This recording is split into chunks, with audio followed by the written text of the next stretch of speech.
Assalamualaikum sahabat-sahabat Ami Amjarwati dimanapun berada, semoga sobat-sobatku sehat-sehat dan selalu semangat. Nah, untuk sobat-sobatku semua, kali ini aku ada di lahan sayuran yaitu buncis.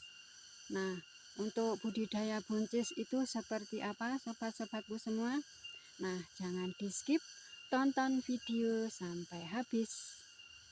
Oke sob, aku akan kasih info tentang bagaimana bertanam buncis. Nah, ini sayuran sob ya. Nah, untuk bertanam buncis ini tidak jauh berbeda dengan kita menanam timun sob ya. Nah, untuk umur dari buncis itu sendiri 40 hari kita bisa panen.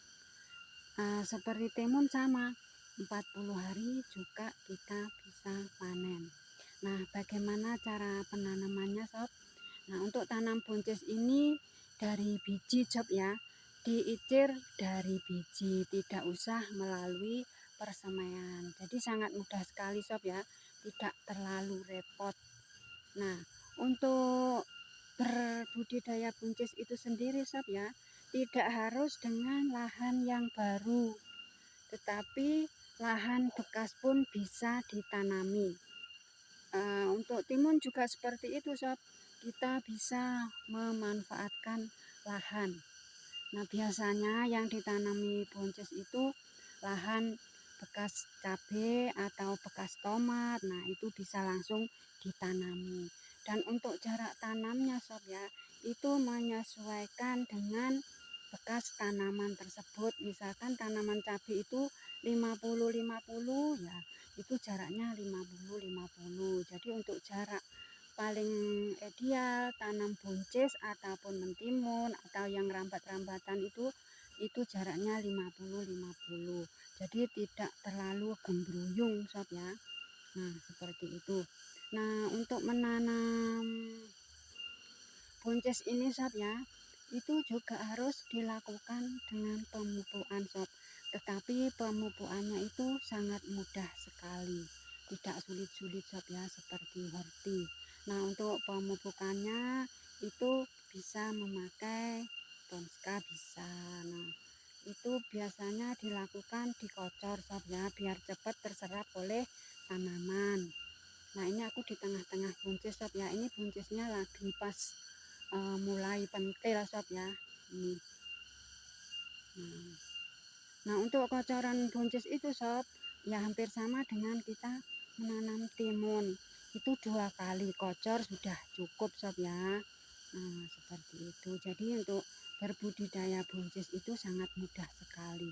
Nah, ini tidak hanya buncis saja sob, ini ada bawang prenya juga ini. Nah, ini sob, ada bawang pre. Bawang pre itu bawang daun sob ya, untuk daerah saya itu bawang pre itu adalah bawang daun. Nah, ini buahnya sob sudah mulai agak besar. Nah, ini seminggu lagi kita bisa panen. Nah, cepat sob ya kalau menanam buncis, timun itu cepat panen. Karena 40 hari itu kita sudah bisa memetik. Sudah mulai petik sob. Nah, itu bunganya sob banyak sekali.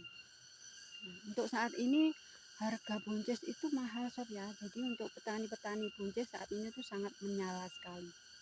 Nah, ini sob. Nah, ini buncis.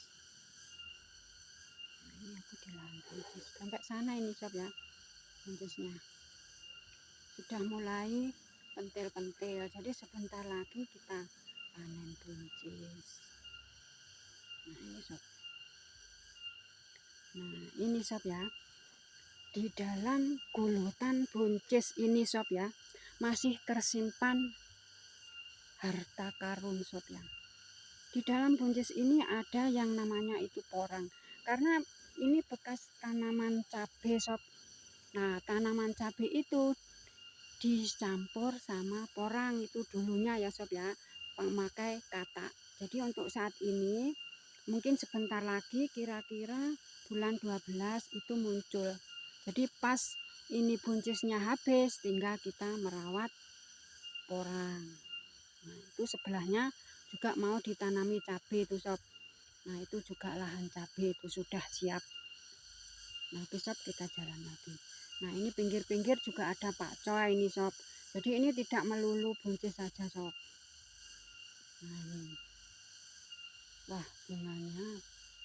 Nah, ini pentilnya. Nah, ini sob. Tuh pentilnya buahnya.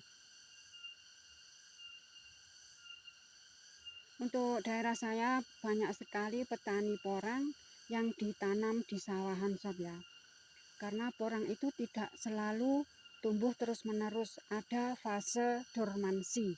Jadi di saat dormansi itu kita bisa mengambil kesempatan untuk menanami tanaman lain sambil menunggu tanaman porang. Jadi tidak melulu menunggu porang saja. Nah, ini sob, itu sampai sana sob ya. Nah,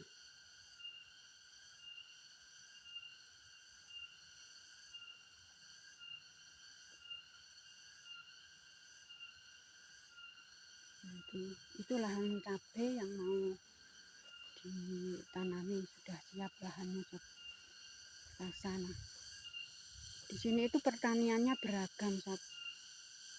Ada cabai, padi, porang, macam-macam sob. Ada buah.